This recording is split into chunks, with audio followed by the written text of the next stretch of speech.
Assalamualaikum warahmatullahi wabarakatuh.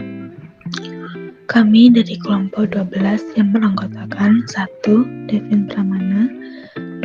Inayat Rusna akan membahas tentang metode melakukan stock apnea dengan dosen pengampu Ibu Rika Jufrializa Manita MIKOM. Latar belakang. Menurut Sulistyo Basuki, perpustakaan dapat diartikan sebagai sebuah ruang atau gedung yang digunakan untuk menyimpan buku terbitan lainnya yang bisa disimpan menurut tata susunan tertentu yang digunakan pembaca untuk dijual. Sedangkan pengertian perpustakaan yang dituangkan dalam Undang-Undang Nomor 43 Tahun 2007 tentang perpustakaan pada bab 1 pasal 1 mengatakan perpustakaan adalah institusi pengelola koleksi karya tulis, karya cetak, dan karya rekam secara profesional dengan sistem baku guna memenuhi kebutuhan pendidikan, penelitian, pelestarian, informasi, dan rekreasi bagi para pemustaka. Dari kedua pengertian di atas, dapat disimpulkan bahwa perpustakaan merupakan gedung sumber informasi secara edukatif untuk dikelola dengan profesional agar memenuhi kebutuhan pengguna informasi. Pengertian dan tujuan melakukan stock apnea. Secara harfiah, stock apnea merupakan suatu kegiatan perhitungan kembali koleksi bahan perpustakaan yang dimiliki perpustakaan. Secara lebih rinci, kegiatan ini dapat diketahui jumlah bahan pustaka menurut golongan ilmunya, dan dapat diketahui buku-buku yang hilang, dapat memperoleh susunan buku yang rapi, tepat susunan penempatan, dan juga diketahui koleksi kondisi fisik buku. Apakah ada yang rusak atau tidak lengkap.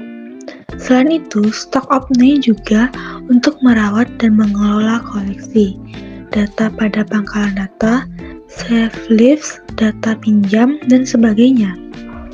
Koleksi yang terkelola dengan terawat dan baik, jumlahnya dan kondisinya harus sesuai dengan pangkalan data. Selanjutnya adalah kegiatan melakukan stock apnea dengan tujuan 1. Mengetahui keadaan koleksi bahan perpustakaan yang ada di perpustakaan. 2. Mengetahui jumlah eksemplar menurut koleksi golongan. 3. Menyediakan pangkalan data atau katalog yang mencerminkan keadaan koleksi. 4. Mengetahui dengan tepat bahan perpustakaan yang tidak ada pada pangkalan data atau katalog.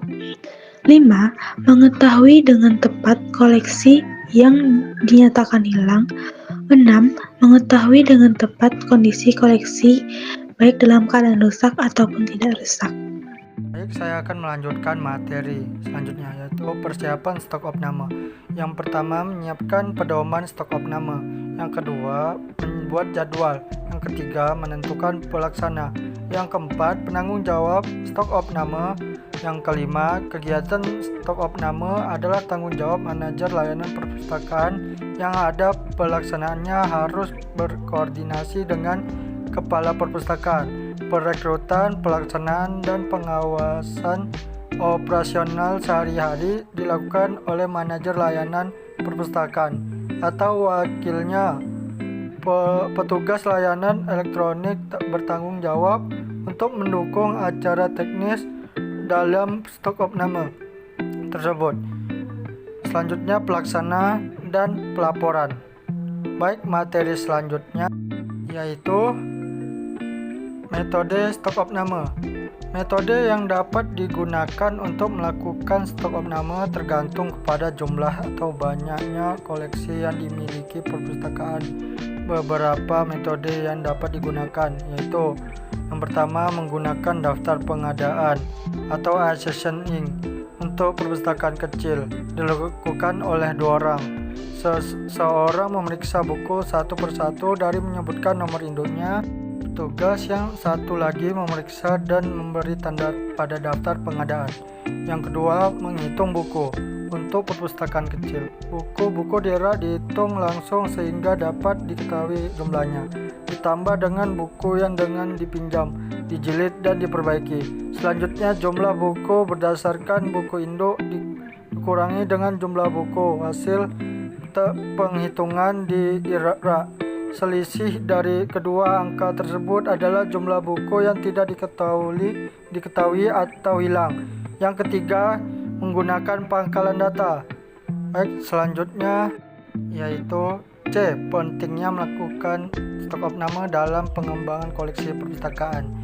Pengembangan koleksi perpustakaan merupakan kegiatan memperluas dan memperbanyak koleksi perpustakaan melalui pembelian, sumbangan, pertukaran, atau membuat sendiri dengan tujuan untuk disajikan dan didayagunakan oleh pemustaka. Pengembangan koleksi bertujuan untuk memenuhkan kebutuhan pemustaka akan informasi sehingga tercapainya tujuan pemustaka. Koleksi yang ada diseleksi, diolah, disimpan, dibina, dan dikembang agar tetap mutakhir dan sesuai dengan kebutuhan pemustaka. Baik, itu saja materi yang kami dapat sampaikan. Kami dari kelompok 12. Kami akhiri, wabillahi taufiq wal hidayah. Wassalamualaikum warahmatullahi wabarakatuh.